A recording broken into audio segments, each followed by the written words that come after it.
Muy bien, muy buenos días. El día de hoy vamos a empezar a trabajar con el modelo de regresión Poisson. Vamos a continuar utilizando el concepto de los modelos lineales generalizados, pero ahora expandido a los modelos Poisson. ¿Vale? Entonces, ya habíamos platicado la última sesión que los modelos lineales generalizados, en general, eran una forma en la que nosotros podíamos tomar el modelo lineal general, que es la regresión lineal clásica, y aplicar una transformación a la variable dependiente. El día de hoy nos vamos a enfocar en tres grandes tipos de regresión, que es el modelo de regresión Poisson, el modelo de regresión binomial negativo, que es una adaptación del modelo Poisson, y el modelo de quasi-Poisson. Entonces vamos a empezar entendiendo a qué nos referimos cuando nosotros pensamos en un modelo Poisson. Aquí tengo un conjunto de datos que vamos a construir. Quiero que vean más o menos cómo se ven los datos. Y entonces lo que vamos a tener, por ejemplo, es el conteo de estudiantes que se presenta en diferentes días, ¿sale? Eh, Cuando yo veo un gráfico del número de casos por día con los estudiantes, déjenme, hago un poquito más grande aquí, voy a darme cuenta que en realidad no voy a tener primero números intermedios, es decir, estoy lidiando con números enteros, y segundo, no voy a tener como una distribución conocida. De hecho, si yo agarro y hago un histograma de los casos para en específico los estudiantes, voy a ver que tengo una distribución sumamente sesgada, ¿no? Entonces, la simetría ni siquiera la puedo pensar. Y esto es porque nosotros vamos a estar lidiando en este caso con conteos, ¿sale? Entonces, la regresión de Poisson va a tener como uno de sus principales objetivos modelar conteos. En este caso, estamos modelando el conteo de estudiantes que acuden, por ejemplo, a un servicio en una escuela durante varios días, ¿no? Y entonces vamos a ver que estos conteos no van a seguir una distribución específica. De hecho, cuando nosotros estudiamos la distribución de estos conteos, lo tenemos que considerar en función de otra variable. Entonces, otra cosa que hace la regresión Poisson es que considera cómo se van a ver los conteos a lo largo de un tiempo o un espacio, ¿sale? Entonces, aquí tenemos nosotros, por ejemplo, una distribución de los diferentes días, más o menos del 0 al 120, cuántos estudiantes acudían en diferentes términos. Entonces, yo podría agarrar y decir, quiero predecir cuántos números de estudiantes van a llegar en ciertos días, ¿no? Y entonces podría yo agarrar un modelo lineal generalizado, ¿sale? Entonces, ajusto un modelo de regresión lineal donde mi variable dependiente sean los estudiantes y mi variable independiente sean los días. Y yo voy a ver que en efecto están relacionados, ¿no? Porque eso es algo que ya estaba yo considerando. Voy a ver que a mayor número de días, menor número de estudiantes, es decir, la cantidad de estudiantes que fueron acudiendo a esta clase o a este servicio fue disminuyendo a lo largo del tiempo, ¿no? Y este modelo podríamos decir que funciona suficientemente bien para algunos casos. Sin embargo, ¿qué pasa, por ejemplo, si yo agarro y utilizo mi función GBLMA, que acuérdense que nos permitía validar supuestos, y veo si están validando los supuestos? Primero, me va a decir que en general no voy a validar los supuestos que yo quiero. De hecho, si yo veo el histograma de los residuos de este modelo, voy a ver que está bastante aceptable, se ve casi normal, pero tengo una falla fatal, y la falla fatal está en la conceptualización del modelo. Es decir, desde el punto de vista estadístico, mi modelo de regresión lineal podría funcionar. Pero aquí yo tengo, por ejemplo, que si es un servicio que ofrece una escuela, por ejemplo, es normal que al principio acudan muchos alumnos y progresivamente van a ir acudiendo menos porque ya la mayoría acudieron al principio. Si yo modelo esto con regresión lineal, estoy perdiendo algo importante, que es la dependencia, ¿sale? ¿Por qué? Porque los sujetos que vienen hoy dependen de cuántos sujetos vinieron ayer, ¿sale? Esto me va a hacer que no considere, por ejemplo, el tiempo dentro de mis modelos de regresión Poisson. Entonces vean que si yo agarro y digo, no, ¿sabes qué? No voy a hacerle caso al doctor Omar porque la regresión lineal funciona bastante bien. Entonces van a ajustar ustedes un gráfico. Aquí tengo un gráfico donde estoy poniendo ggplot, le estoy agregando puntos con un alfa de 0.5 y estoy ajustando un método de regresión lineal. Entonces, primero, antes de poner la regresión Poisson, les quiero mostrar cómo sería nada más si utilizo una regresión lineal. De hecho, voy a poner las dos para que sea más sencillo. Entonces, GeoSmooth me permite agregar líneas de regresión a mis gráficos. Aquí tengo una línea de regresión específicamente para Poisson y quiero otra que sea un modelo de regresión lineal. ¿Sale? Y voy a pedir que esta esté de color roja. ¿Sale? Entonces, vean, aquí tengo dos modelos. Vamos a ver que mi modelo Poisson, que es este modelo que está en azul, en general va a ofrecer un mejor ajuste con respecto al modelo lineal, que es este modelo que está en rojo. Porque el modelo lineal considera que siempre es creciente, pero la intensidad con la que se da el cambio, por ejemplo, lo modela mejor una Poisson, porque considera que al principio voy a tener una caída muy súbita y después esta pendiente va a ir disminuyendo. La familia Poisson va a utilizar una liga que es la liga logarítmica, ¿sale? ¿Por qué? Porque nosotros vamos a asumir que la distribución Poisson sigue aproximadamente una función logarítmica, ¿sale? Entonces aquí voy a ver que cuando yo ajusto mi regresión lineal y mi regresión Poisson, voy a tener un mejor ajuste con mi regresión Poisson. Entonces, si yo tomo, aquí hay otro paquetito que es el paquete trafo, y el paquete trafo tiene una función de supuestos, ¿sale? Entonces, aquí te dice, por ejemplo, los estudiantes contienen valores cero o negativos. Por lo tanto, es un poquito difícil llegar a la conclusión de qué es lo que necesitan hacer. Y sugieren una transformación para poder utilizarlo en el modelo lineal. Entonces, como sugieren una transformación, generalmente es mucho más sencillo utilizar un modelo de regresión Poisson y con ese tratarlo, ¿sale? Entonces, ¿qué pasa si yo agarro y modelo estudiantes días, pero utilizando un modelo Poisson? Vean que aquí utilicé de nuevo la arquitectura del GLM, pero le puse ahora como familia Poisson, ¿sale?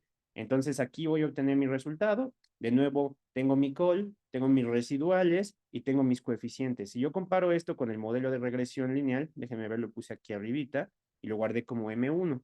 Voy a comparar los modelos utilizando VIC. Tengo el VIC de mi modelo M1, que es el modelo de regresión lineal, y tengo el VIC de mi modelo que guardé como Model 1. Model 1 es mi modelo de regresión Poisson, ¿sale? ¿Quién me ayuda a interpretar este VIC? Lisbeth, ¿me podrías decir cuál es el modelo o cómo decides cuál modelo es mejor basado en el VIC? ¿En qué te debes fijar? El que es más pequeño, ¿no? Muy bien. Entonces, ¿cuál modelo sería mejor? ¿El modelo de regresión lineal o el modelo de regresión Poisson, que es este de aquí abajo? El de modelo regresión Poisson. Poisson, ¿no? Entonces, básicamente aquí ya estamos observando que para un fenómeno como este, algo que se veía indirectamente en el gráfico, ya lo estamos comparando con el criterio de información bayesiano. En efecto, de acuerdo al criterio de información bayesiano, nosotros vamos a ver que entre más pequeñito sea el VIC, mejor va a ser el modelo. Entonces, ya que vimos un ejemplo de cuándo convendría usar un modelo de regresión Poisson, hay que platicar un poquito más de qué es el modelo de regresión Poisson, ¿vale? Entonces, el modelo de regresión Poisson utiliza una función liga, que es una función logarítmica, es decir, a la variable dependiente que es estudiante le va a aplicar una transformación. Vean cómo se vería un histograma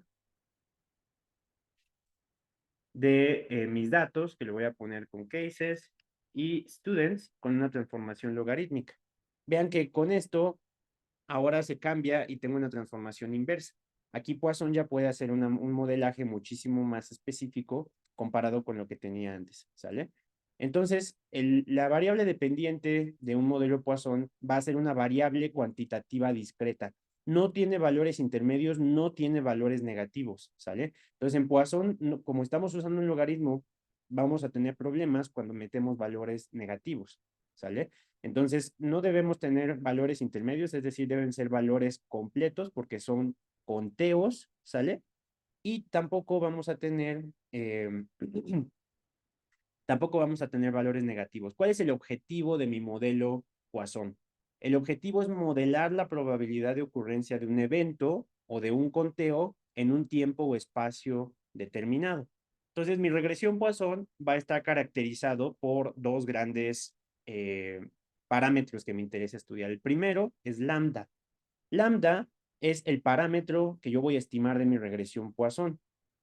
La media de mi regresión Poisson es lambda y la varianza también es lambda. Es decir, si yo me fijo en los casos de estudiantes de acuerdo a la asistencia a un cierto servicio, voy a ponerlo aquí atrás, que era el que teníamos, podemos tener que hay días que pueda que haya casi ninguno, o días que haya un promedio, ¿sale?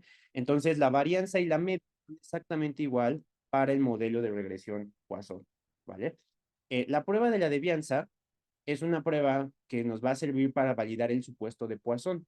Entonces, el supuesto de la regresión Poisson se valida preguntándonos qué tantas veces es más grande la devianza comparada con el promedio. Entonces, como lambda debe de ser igual para la media que para la varianza, ¿qué pasa si yo tengo una varianza que sea mayor que mi media? Entonces, ahí yo voy a tener algo que se llama sobredispersión, ¿sale? Y entonces la sobredispersión me va a decir que Poisson no está modelando adecuadamente mis datos, porque voy a tener una varianza mucho mayor que la media, y esto no ajusta a una regresión Poisson. Entonces voy a utilizar la prueba de la devianza. Este es el supuesto que yo debo de validar que no tengo sobredispersión, o dicho de otro modo, que lambda es igual para la media y para la varianza. Entonces, la prueba de la devianza me va a decir qué tantas veces es más grande la devianza contra lambda. Y si es mayor a 1, generalmente me va a indicar sobre dispersión. Vamos a ver ahorita la formalización de esta prueba. Y si yo tengo sobre dispersión, yo voy a cambiar mi modelo de regresión Poisson por un modelo binomial negativo o por un modelo cuasi Poisson, que van a servir igual para conteos, pero que van a permitir sobre dispersión. ¿Sale? Entonces, ¿cómo es que se ajusta un modelo de regresión Poisson? Primero, yo voy a decir que Y se distribuye aproximadamente Poisson y quiero modelar lambda, que es la tasa, utilizando diferentes predictores, desde x1 hasta xn. Entonces, lo que va a hacer mi modelo de regresión Poisson es estimar beta 0, beta 1, beta n. Algo interesante que se agrega en Poisson es esto que se llama offset. Entonces, el offset es algo que nos va a servir para especificar el denominador de nuestra tasa, ¿sale? Entonces, por ejemplo, si yo quiero calcular una tasa que esté por 100,000 habitantes, mi offset sería la población para obtener una tasa poblacional. Si yo lo que quiero es obtener una tasa a lo largo del tiempo, por ejemplo, una tasa de incidencia, yo voy a estandarizar de acuerdo a los años persona, ¿sale? Que serían los años de seguimiento.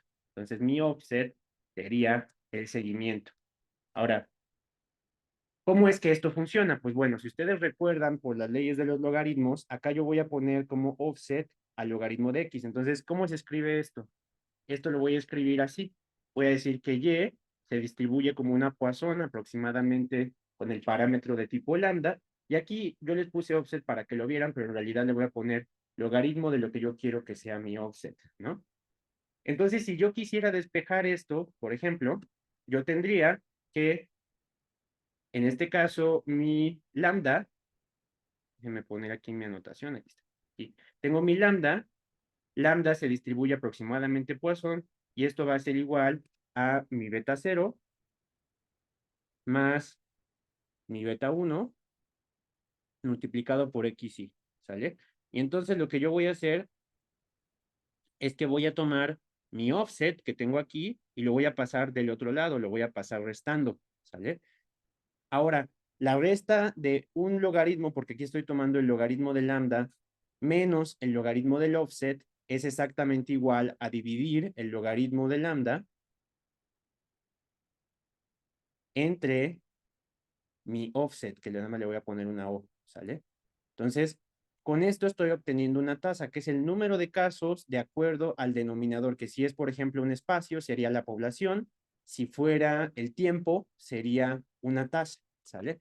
Entonces, otra cosa que me van a permitir modelar los modelos Poisson, además de conteos, van a ser tasas. Entonces, por ejemplo, una tasa de incidencia, una tasa de ocurrencia de un fenómeno, todo eso lo voy a poder modelar adecuadamente con un modelo Poisson.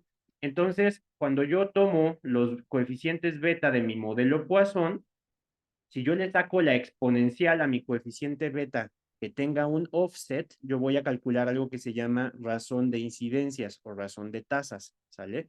Esta razón de incidencias va a comparar la incidencia de una enfermedad con respecto al total de acuerdo a unos predictores, ¿sale? Entonces, mientras que para la regresión logística,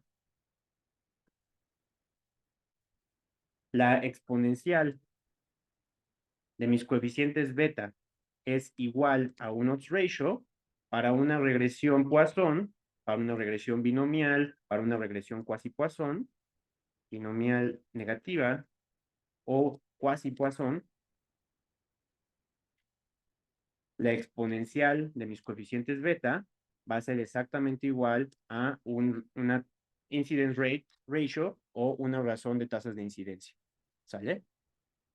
¿Hasta aquí alguna duda?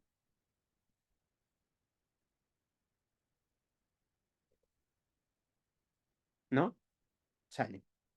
Entonces vamos a utilizar unos datos que son estos de DebTrivedi. Vamos a ver que los datos de DebTrivedi son datos de conteo. Deb y Trivedi analizaron datos de 4.406 individuos de 66 años o más que tenían seguro de salud por Medicare, ¿sale? Originalmente esto se obtuvo de una encuesta de 1987 a 1988 y permitieron evaluar la demanda de atención médica capturado como el número de visitas a médicos y hospitalarias, además de algunos covariables disponibles para los pacientes, ¿sale? Entonces vamos a ver qué es lo que contiene DebTrivedi. DebTrivedi, déjenme ponerlo mejor como view, va a ser una base de datos que va a incluir varias cositas. Entonces, acá tenemos nosotros, por ejemplo, el número de visitas al médico, el número de visitas que no fueron directamente hacia el médico, el número de visitas hospitalarias, el número de visitas a emergencias, bueno, esto es hospitalaria y esto es de emergencias, cuál es el estado general de salud, el número de enfermedades crónicas, si tiene dificultades en la realización de actividades diarias, la región, la edad, la etnicidad, el sexo, si está o no está casado, a qué escolaridad pertenece, el ingreso familiar, si está empleado, en fin, un montón de variables que nos pueden ayudar a predecir, por ejemplo, el número de visitas hospitalarias que tiene un paciente, el número de visitas de emergencia, cuántas veces van a ver a su médico, ¿sale? Entonces, yo voy a hacer un modelo de regresión Poisson para estimar con todas las variables qué variables se asocian con el número de visitas hospitalarias, ¿sale? Entonces, ajusto mi modelo de regresión Poisson y vamos a ver cuáles están asociadas. Primero, voy a ver que estoy metiendo aquí algunas otras variables como el número de visitas no hospitalarias, también el número de visitas que a lo mejor se presentan fuera del hospital, dentro del hospital y de acuerdo a otras variables, por ejemplo, si tiene buen estado de salud o un estado de salud excelente o un estado de salud mal. Entonces, ¿cómo interpretamos estos modelos? Bueno, acuérdense que modela conteos la regresión Poisson. Entonces, yo voy a ver el coeficiente beta de acuerdo al número de conteos. Vamos a ver, por ejemplo, tener una mala salud se asocia con un aumento de 0.225 unidades logarítmicas mayores de conteo, ¿sale? Mientras que tener un estado de salud excelente se asocia con una disminución del número de visitas. Ahora, acuérdense que esto está en unidades logarítmicas porque se fue directamente hacia Poisson. ¿Qué pasa si yo lo que quiero es expresarlo en términos de un rate ratio? Acuérdense que habíamos conocido un paquete que se llama sum. Entonces voy a poner M1, le voy a poner que me los exponencie y que me ponga intervalos de confianza. ¿Sale?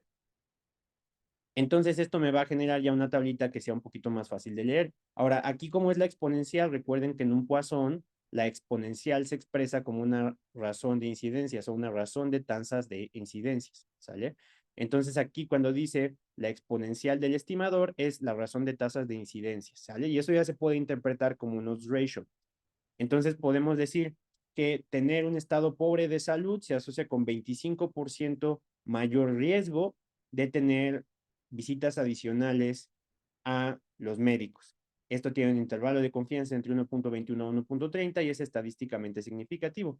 Tener un estado excelente de salud se asocia con una disminución en el riesgo o en la probabilidad de tener mayores visitas al médico con un intervalo de confianza y un valor de P significativo. Entonces aquí lo que hicimos fue ajustar un modelo que fuera completo, ¿vale? Ahora aquí hay otro paquetito que se llama CoefTest. ¿Qué es lo que va a hacer CoefTest? CoefTest va a hacer inferencias sobre los estimadores que yo voy a tener y va a permitir calcular algo que se llaman errores estándar tipo sándwich, ¿sale? Entonces, los errores estándar tipo sándwich van a corregir por la posibilidad de sobredispersión en los modelos Poisson. Entonces, siempre que ajusten un modelo Poisson, yo recomiendo no usar el summary, ¿sale? Recomiendo utilizar el coef-test porque va a incluir además las funciones para los errores estándar, que son más robustos, y utilizan un paquete que se llama Sandwich.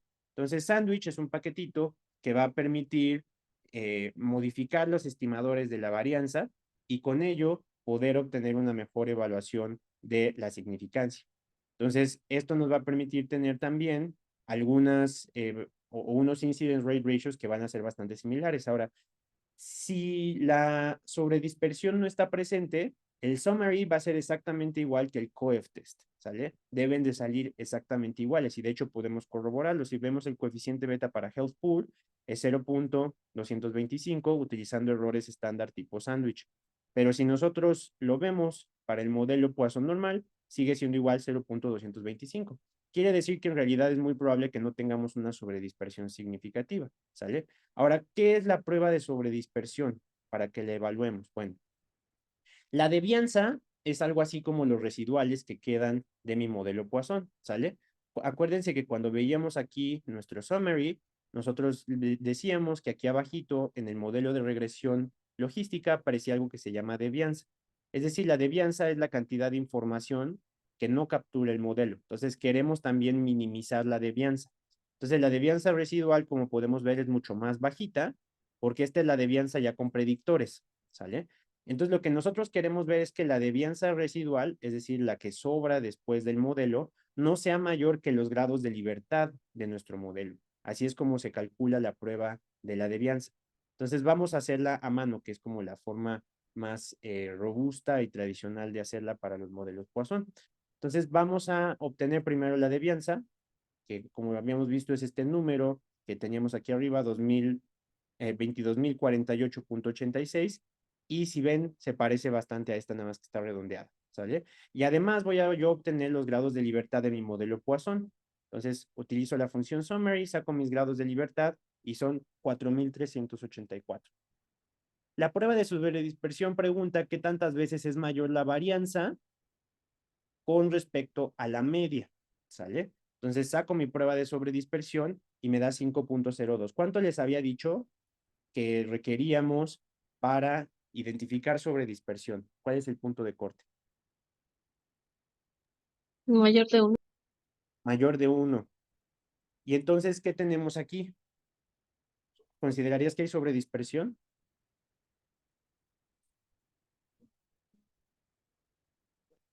Sí, ¿no?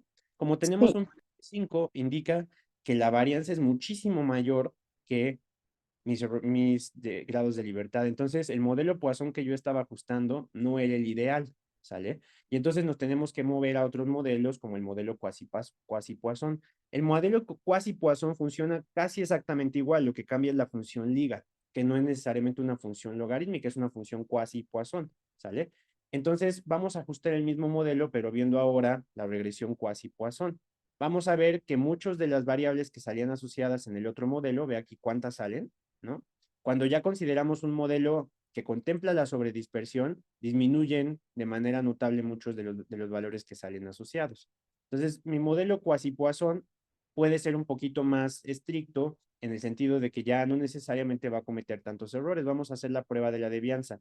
Saco la devianza dividido entre los grados de libertad y sigo observando sobredispersión. Pero aquí ya no me preocupo tanto porque la forma en que mi modelo Quasi-Poisson lo estima ya considera la probabilidad de sobredispersión, ¿sale? Puedo también utilizar un modelo binomial negativo, que esto sale de mi paquete más. De mi paquete más voy a tener yo un modelo binomial negativo que va a considerar algunas adaptaciones que van a permitir acomodar la posibilidad de sobredispersión. Entonces, un modelo binomial negativo, de nuevo, funciona exactamente igual que un modelo Poisson. Vamos a ver que la forma en que se hace la inferencia sobre los predictores también va a llevar a que los predictores tengan diferentes características, ¿sale? Sin embargo, vamos a ver que además se agrega un parámetro que se llama teta, y este parámetro que se llama teta nos va a ajustar la sobredispersión. Entonces aquí lo sacó de manera automática, pero yo lo puedo preespecificar. Por ejemplo, si yo sospecho que mis datos tienen mucha sobredispersión, yo puedo ajustar un modelo binomial negativo que considere a través de los valores de teta cuáles son los valores que yo quiero ajustar, ¿sale? Entonces, un modelo de regresión Poisson y vamos a hacer ahorita el ejercicio, también lo voy a poder ir refinando utilizando el criterio de información bayesiana. Entonces vamos a ajustar un modelo quasi-Poisson, ¿sale? Pero ahora metiendo predictores que me interesan. Entonces, ahora voy a quitar las visitas a urgencias, las visitas a departamento de emergencias, las visitas fuera que no tienen que ver con el hospital y visitas que sí tienen que ver con el hospital. ¿Sale? Entonces voy a modelar solamente esto, pero voy a meter algunos predictores. Me interesa, por ejemplo, meter health como un predictor. ¿Sale? Voy a meter también número de enfermedades crónicas.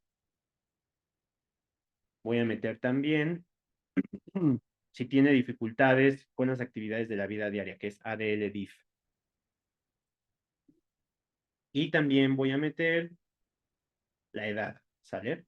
Entonces voy a meter esos 4 predictores. Los analizo y ahora voy a ver summary, M1Q, acuérdense que es un modelo quasi-Poisson, porque ya vi que había sobredispersión, y entonces estoy viendo aquí que todos estos son predictores. Vamos a ponerlo con nuestro paquete sums para que me ayuden a hacer la interpretación, ¿sale? Entonces lo pongo con el paquete sums, a M1Q, ok. Entonces vamos a hacer la interpretación.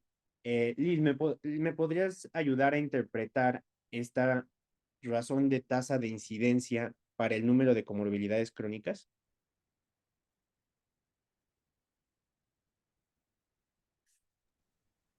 Ya hay un 18% de comorbilidades crónicas 18 y riesgo de qué? de estancia hospitalaria. De visitas, ¿no? Más bien es visitas Ajá. al médico en general, ¿no? Entonces, un 18% mayor riesgo de visitas al médico, ¿ok? Y que tiene un intervalo de confianza de 1.15 a 1.21 y es estadísticamente significativo. Perfecto. Y como podemos ver, aquí podemos nosotros ir refinando nuestro modelo. Por ejemplo, me interesaría ver si quitar el número de comorbilidades tiene algún impacto, porque yo pensaría que cómo está calificada la salud por autorreporte debería de ser mucho más sensible que el número de comorbilidades. Entonces voy a ajustar un modelo que no considere el número de comorbilidades, ¿sale? Entonces la voy a poner aquí abajito y voy a quitar número de comorbilidades. A este modelo le voy a llamar MQ1 y ahora voy a utilizar algún criterio para comparar. ¿Cómo harías esa comparación, Liz? ¿Cómo compararías el modelo MQ1 con el modelo M1Q1? ¿Cómo sabrías cuál es mejor? Con una gráfica, Podríamos hacer una gráfica, pero de forma cuantitativa, con el VIC, con el VIC, ¿no? Entonces vamos a comparar si nosotros tenemos un mejor modelo primero con el VIC. Hacemos el VIC del modelo M1Q. Me dice que no lo pude obtener, que debe ser porque no está calculando verosimilitud. Bueno, en este caso, en un cuasi-Poisson, como no calcula verosimilitud, no vamos a poder calcular el VIC. Lo que sí vamos a poder hacer es una nova, ¿sale? Entonces vamos a hacer una nova comparando el modelo anidado M1Q con el modelo M1Q1. La hipótesis nula de esto es que los modelos son iguales, ¿sale? La hipótesis alternativa es que los modelos son distintos. Entonces corro mi ANOVA, y déjenme ponerle nada más aquí que te ponga dispersion parameter of the fitting family test. Vamos a ponerle una G cuadrada. Ok. Entonces, ¿cómo interpretarías esta prueba de ANOVA para modelos?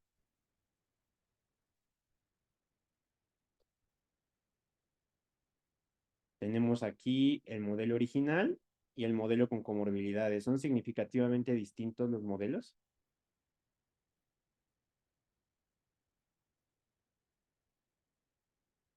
Sí, ¿no? Mirando este valor de P, lo que esto nos permite concluir es que el número de comorbilidades sí estaba agregando, ¿no? Entonces, número de comorbilidades crónicas sí sería. Y entonces, para los modelos, si nosotros no hiciéramos quasi-Poisson, sino que hiciéramos Poisson, ahí sí podríamos nosotros, por ejemplo, usar un modelo que compare con el VIC, ¿no? Entonces puedo tomar el VIC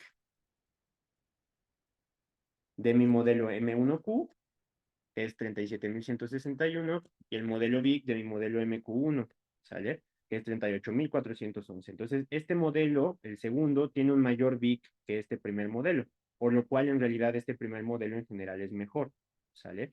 Ahora, si yo ajustara un binomial negativo, ¿no? Pensando, quiero utilizar un modelo que permita comparar Big, pero parece que no me lo va a permitir el modelo Quasi-Poisson. Pues bueno, voy a meter este mismo modelo y ahora mi pregunta es si mi modelo mi binomial negativo me va a permitir un mejor ajuste comparado con el modelo Poisson, ¿no? Entonces ajusto mi modelo Poisson, voy a quitar este que ya vi que no funciona, y ajusto mi modelo binomial negativo. Entonces ajusto el Poisson, ajusto el binomial negativo, y voy a comparar primero con el criterio de información bayesiano.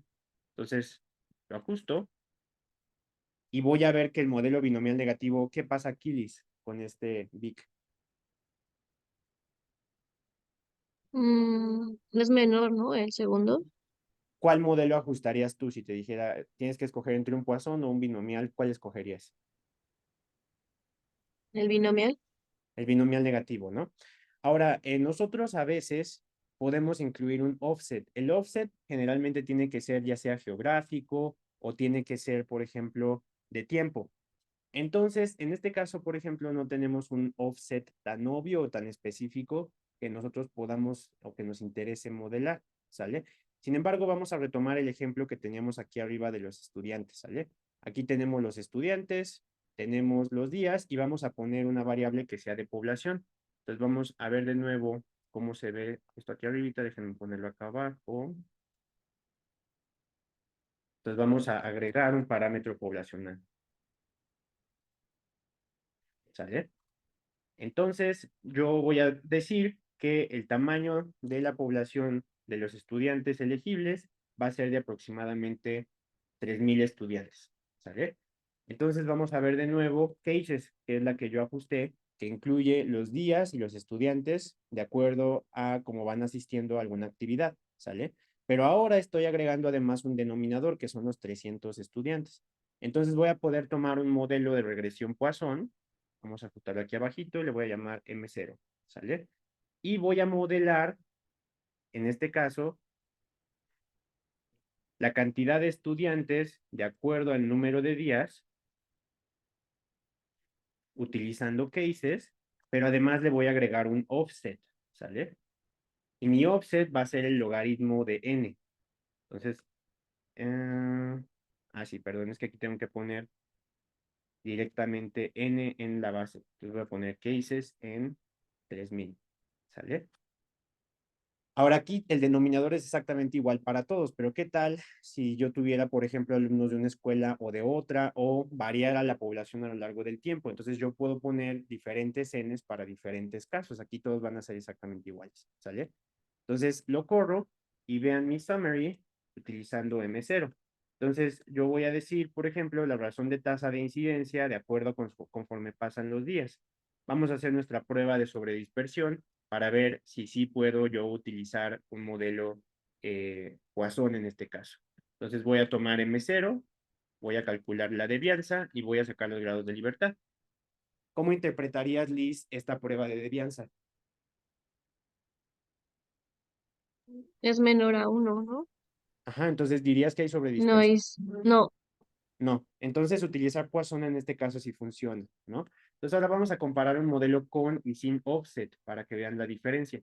Entonces aquí estamos agregando el offset que nos permite poner el denominador de la población, ¿no? Mientras que aquí nosotros no estamos poniendo offset, este le voy a llamar modelo 0.1, ¿vale? Entonces vamos a ver cómo se ve el coeficiente beta de mi modelo 0, que es aproximadamente menos 0.017, y de mi modelo M0.1 es casi exactamente igual. Lo que va a cambiar es la interpretación, ¿sale? Porque al poner yo el logaritmo de mi offset aquí, yo voy a poder ahora sí calcular razón de tasas de incidencia, mientras que aquí si yo lo exponencio, en realidad no tengo una tasa de incidencia porque no lo tengo comparado ni con una población ni con una temporalidad. De hecho, vamos a hacerlo un poquito más interesante. Vamos a poner que la cantidad de alumnos que pueden ir cada día va a ser distinto. Entonces vamos a crear aquí una variable que sea Poisson.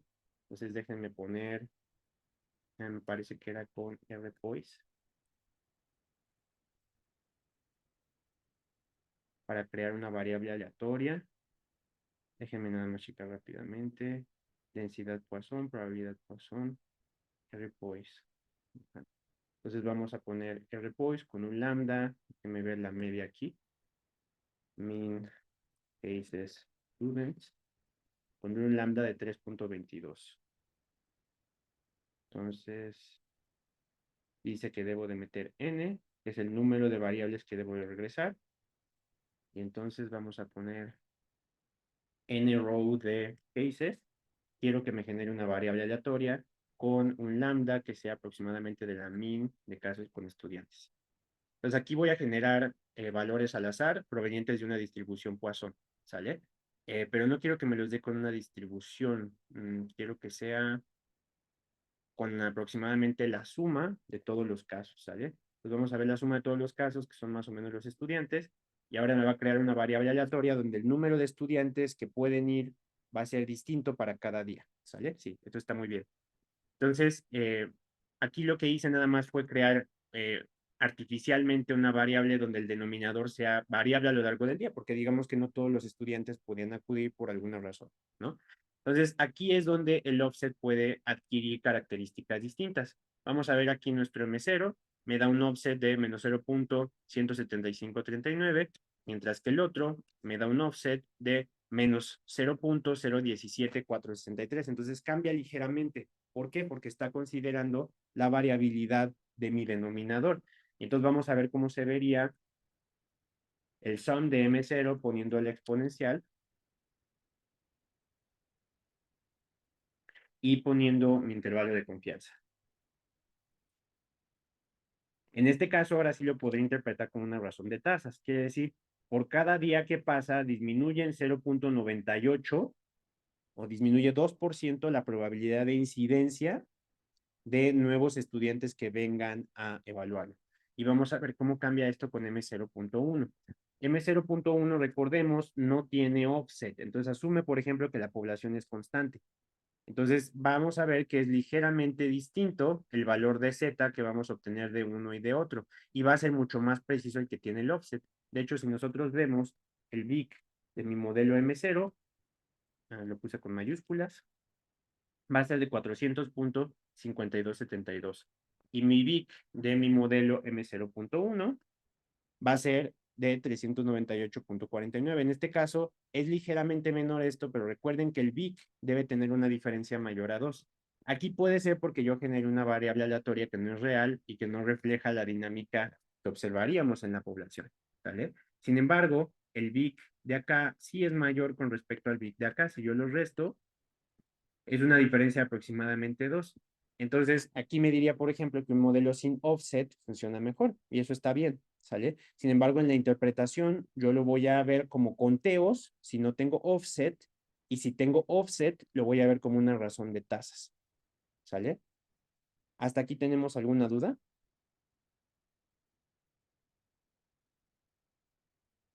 No, ¿No? Vale. Entonces, con esto cubrimos lo que corresponde a la regresión de Poisson. Sin embargo, para la clase del día de hoy me gustaría también agregar algunas adaptaciones donde vamos a considerar la posibilidad de introducir términos no lineales a las regresiones, ¿sale? Entonces, hasta ahorita hemos hablado de modelos donde metemos el término como lineal. Por ejemplo, si metemos la edad de forma lineal, es decir, decimos cada unidad de aumento de edad de 1 aumenta X la variable dependiente, ¿no? Eso estamos asumiendo que siempre va a ser igual. Es decir, va a ser lo mismo si tú aumentas de 1 a 2 que si tú aumentas de 2 a 3, ¿no? Eso es lo que asumimos cuando metemos una variable continua como lineal. Pero ¿qué pasa si la relación no es lineal? ¿Sale? Entonces vamos a utilizar aquí un conjunto de datos que se llama, me parece que no era train data, déjenme ver cuáles son los modelos que tengo aquí. Mm, mm, mm, mm. Vamos a utilizar los datos de Depth-Tree porque este era el ejercicio, no lo adapté para la base que teníamos, la cambié para poner algo que fuera más representativo de lo que veríamos a lo mejor en medicina. Entonces vamos a utilizar Depth-Tree. Entonces vamos a ver un modelo de regresión Poisson pero donde yo voy a querer meter, estos son mis datos, donde yo quiero ver, por ejemplo, si la edad tiene una relación no lineal con el número de casos que acuden a la consulta, ¿sale? Entonces voy a poner OFP, que es la que me interesa a mí modelar, y voy a ponerle edad, ¿sale?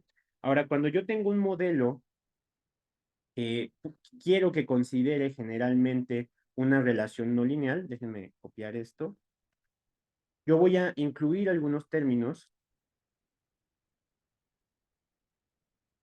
que se van a llamar splines. ¿Qué es esto de las splines? Splines son funciones que van a permitir meter relaciones no lineales en el modelo. Entonces, existen un tipo de modelos que se llaman modelos aditivos generalizados. Estos modelos aditivos generalizados van a permitir, por ejemplo, meter estos términos no lineales. Vean que vamos a poder meter, por ejemplo, la edad. Un modelo aditivo generalizado se va a interpretar casi exactamente igual que un modelo de regresión lineal. Entonces, aquí, por ejemplo, vemos que la edad no tiene una relación directa con el número de hospitalizaciones. Bueno, me faltó poner la familia Poisson. No sé si eso vaya a cambiar algo. Déjenme checar. No, la edad no tiene una relación cuando la metemos de forma lineal, pero podemos, por ejemplo, agregar S, que S es una función que le mete la posibilidad de tener relaciones no lineales con la variable que yo tengo aquí. Entonces la meto y vamos a ver que ahora sí obtengo una relación significativa. Vamos a ver por qué pudiera estar pasando esto, ¿sale? Entonces voy a hacer yo aquí un gráfico donde tome mi base de datos de DepTriBody,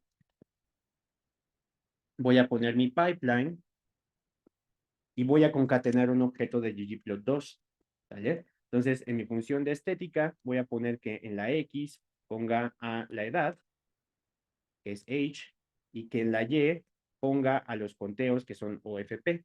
Y quiero que me haga con una geometría de puntos, ¿sale?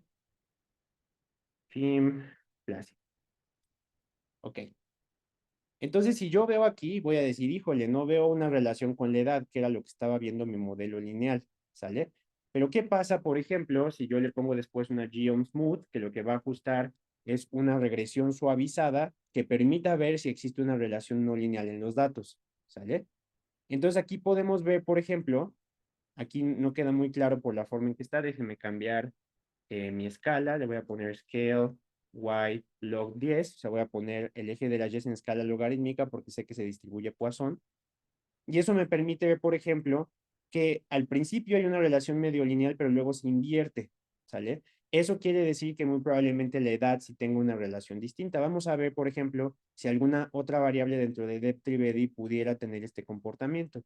Voy a meter el ingreso familiar, ¿sale? Entonces voy a meter primero FAMINC, ¿sale? Lo meto como una variable primero que no está considerada con splines. Lo meto en un modelo aditivo generalizado y primero vamos a ver el modelo aditivo. Me dice que Family Inc. no está considerado, pero la edad sí cuando se considera con un término suavizado. ¿Qué pasa si ahora meto Family Inc. como un término suavizado? Vamos a ver si el ingreso familiar suavizado modifica. Y vamos a ver que ahora la edad tiene una contribución no lineal y el ingreso familiar tiene una contribución no lineal. Entonces vamos a ver qué está pasando con esto del Family Income. Voy a poner mi OFP contra mi Family Income. Antes de ponerle el GeoSmooth, quiero ver si hay una tendencia clara. ¿Vale? Entonces aquí podemos ver que no hay una tendencia para nada clara. De hecho, el ingreso muy probablemente también tenga una distribución exponencial. Entonces voy a aplicar una escala, scale x log 10, para ver si con esto puedo ver algo mejor. Definitivamente no, ¿no? No queda clara ninguna relación y por eso el modelo lineal no lo captura, ¿sale?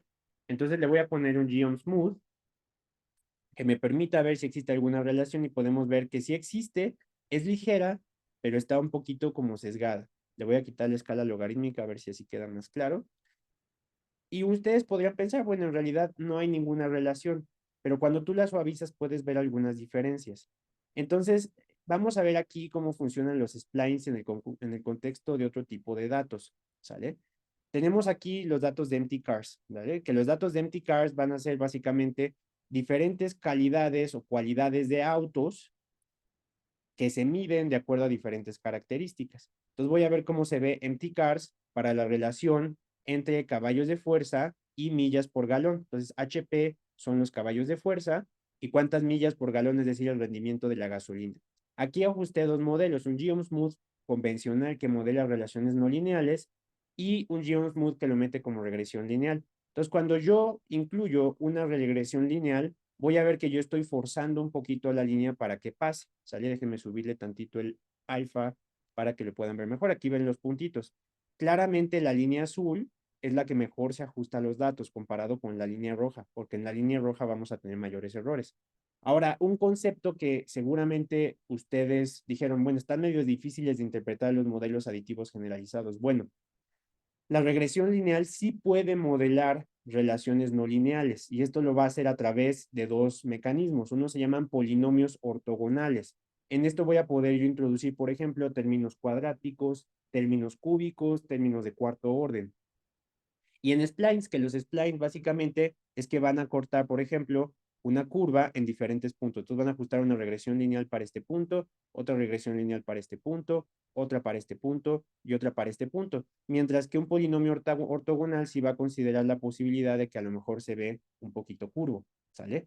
Entonces son dos formas en que yo voy a poder incorporar relaciones no lineales en mi modelo. Entonces, aunque se llama relación lineal, yo puedo incluir polinomios ortogonales. Entonces, aquí voy a hacer un modelo de regresión lineal simple, donde quiero asociar los caballos de fuerza con las millas por galón, que es lo que tengo aquí en mi gráfico.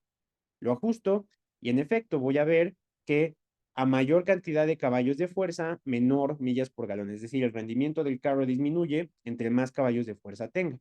Pero me interesaría ver si este término polinómico lo puedo modelar en mi regresión. Y para ello voy a usar la función poly. Vamos a ver la documentación de la función poly.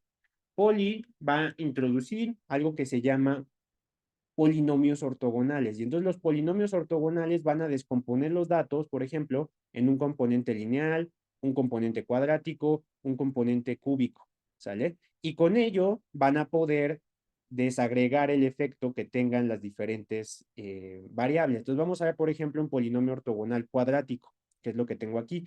Si ustedes recuerdan, esto se parece a la prueba de falta de ajuste, ¿se acuerdan? Para validar que la regresión lineal cumpla con la liga lineal, tenemos que considerar que no sea lineal, ¿sale? Entonces aquí vamos a meter un polinomio ortogonal para caballos de fuerza que considere un término cuadrático. Lo vemos y vamos a ver que sí, que tiene un término lineal que va a ser negativo, pero un término cuadrático que va a ser positivo. Entonces vamos a tomar este gráfico, por ejemplo, y vamos a introducir o vamos a ver cómo se vería esa relación polinómica. Primero pongo mi Geomsmooth lineal, que es el que tengo yo abajito, y luego voy a tomar otro Geomsmooth, pero le voy a meter como método una regresión lineal, agregando además una fórmula, donde yo voy a poner que Y se distribuye aproximadamente como un polinomio ortogonal de X de segundo orden, ¿vale? Y vean que aquí ya me introdujo dos razones. Me introdujo una versión lineal, que es la roja, y una versión de polinomio ortogonal. Esta considera la relación cuadrática, la que yo había calculado antes, que era con Geomsmooth solito, hace algo que se llama una regresión local y sobreajusta los datos. Entonces vean que se parecen bastante, pero esta ya contempla un término cuadrático. Entonces yo puedo concluir, hay una regresión, hay una relación cuadrática entre los caballos de fuerza y las millas por galón, ¿sale? Mucho mejor conclusión que decir hay una relación no lineal que quién sabe cómo funciona, ¿sale?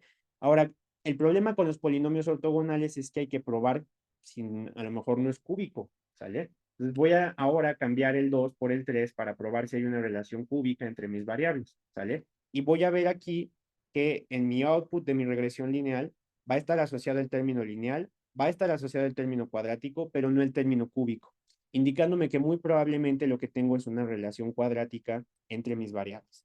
Existe otra forma de hacer esto, que es utilizando algo que se llama Restricted Cubic Splines. Las Restricted Cubic Splines lo que hacen, como les decía, es que van a tomar esta curva y, por ejemplo, van a ajustar una línea de aquí a acá, y luego van a ajustar otra línea de aquí a acá, y luego van a ajustar otra línea de aquí a acá. Entonces van a perder un poquito de la resolución que se puede ver con los polinomios ortogonales, pero a lo mejor si ustedes no tienen una hipótesis de cómo se comporta, las Restricted Cubic Splines son muy flexibles. Entonces, RCS es la función que yo voy a utilizar y va a permitir calcular restricted cubic splines, ¿sale? Los splines son la forma en que nosotros vamos a poder romper la variable continua en diferentes puntos para ajustar la posibilidad de relaciones no lineales. Entonces vamos a ver cómo se ve esto. Aquí le voy a decir que me dé 3 nodos, ¿sale? Es decir, que parte esta función en 3, ¿sale? Lo corro y me va a dar primero el intervalo de referencia va a ser el original, luego va a tener un segundo intervalo que va a ser, por ejemplo, este y un tercer intervalo. Y me dice que fue estadísticamente significativo. Ahora ustedes se podrían preguntar, de nuevo regreso a preguntar, Liz. Hice una con polinomios ortogonales, vi que se ve el término cuadrático y voy a hacer otra que le voy a llamar M3 con Restricted Cubic Splines. ¿Cómo decido con cuál me quedo?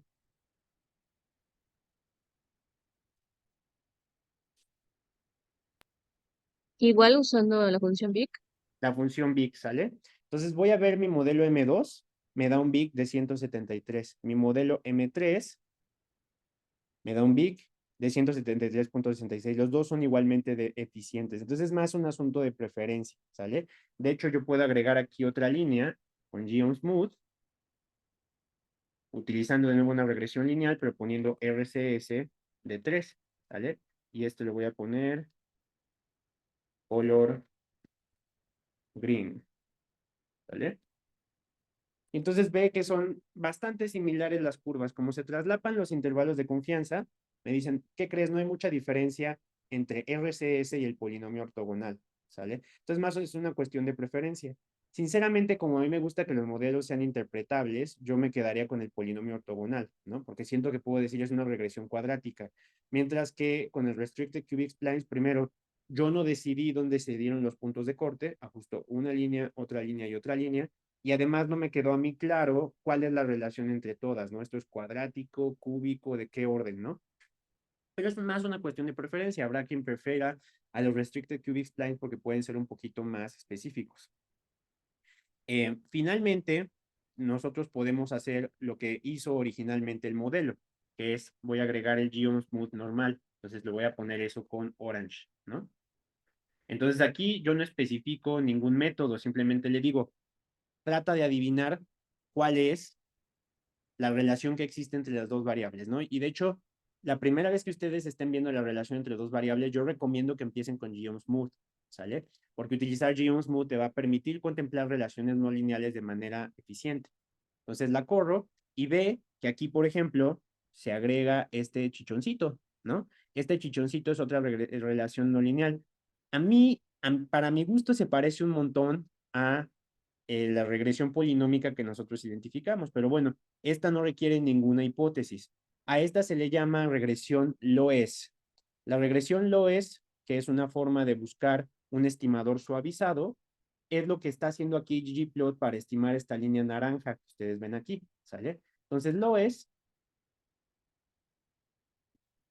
es un modelo que va intrínsecamente a considerar no linealidad. Y entonces este ajusta una superficie polinómica de manera nativa para diferentes predictores y lo hace haciéndolo pasito a pasito para los diferentes puntos, ¿no? Entonces va a fijarse y decir, bueno, y aquí, ahora cuál ajusta, y aquí, ahora cuál ajusta.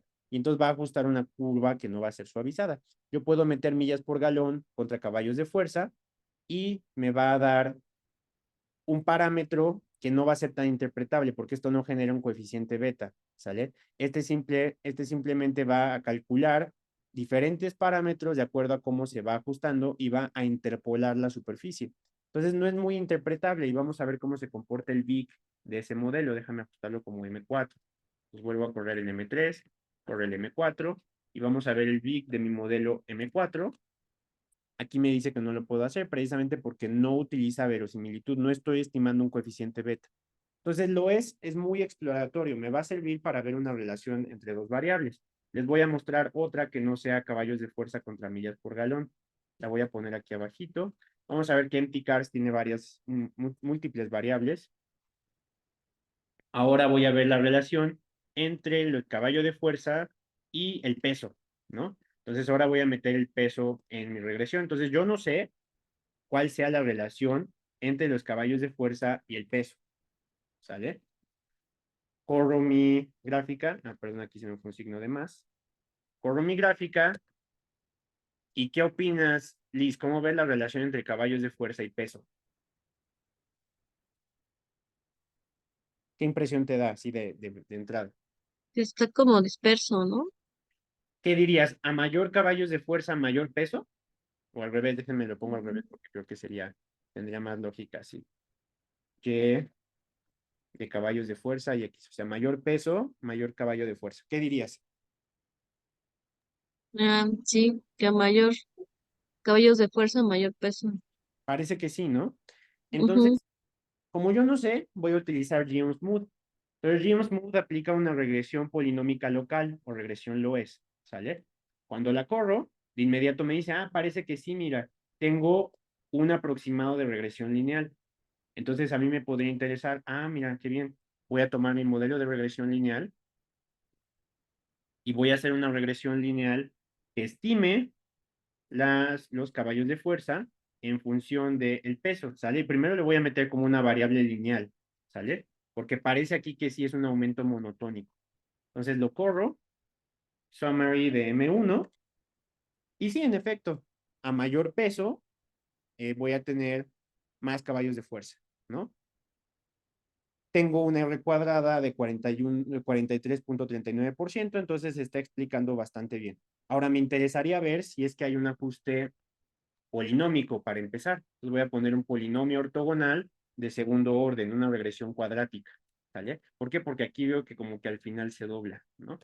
Entonces lo corro y aquí, por ejemplo, observo que mi polinomio ortogonal de segundo orden no logró modelar una relación significativa, ¿sale? Entonces esto lo voy a guardar como M2. Entonces parece que es lineal, pero quiero estar seguro. Entonces voy a meter mi modelo que es un poquito más automático, que utiliza Restricted Cubic Splines, y voy a poner que me calcule 3 nodos, ¿sale?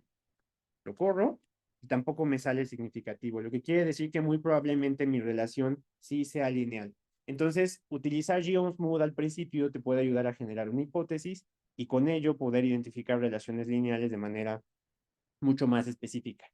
Entonces, con esto concluimos la evaluación de los modelos Poisson y de las relaciones no lineales en el contexto de los modelos lineales generalizados. Muchísimas gracias y espero que tengan un bonito día.